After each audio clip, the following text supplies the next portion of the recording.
हाँ भैया, काय है? हाँ भैया, सुबह से कुछ खाया नहीं था तो भूख लगी रही, कुरकुरे यार। देखिए भैया, आजकल के युग जमाना खराब है, क्यों खरीदा खरीद नहीं आहन।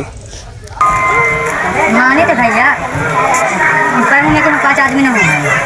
अरे भैया, अपना तो कहीं पे ठीक है, लेकिन घर के आदमी कुछ बोल के भेजा के तो वो तो नहीं कुछ सोची समझी ना। भैया हम पास जामे कमाई के आ नहीं खाई ना भैया। चलिए भैया, जब अपना इतना ठीक कर रहे हैं तो कोनो बात नहीं है, खाए ले थे।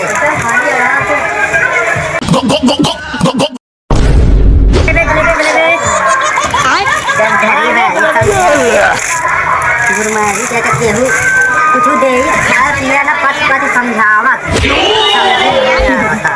ए पानी लो पानी, हवा पानी ये रोज धंधे है लहाऊ।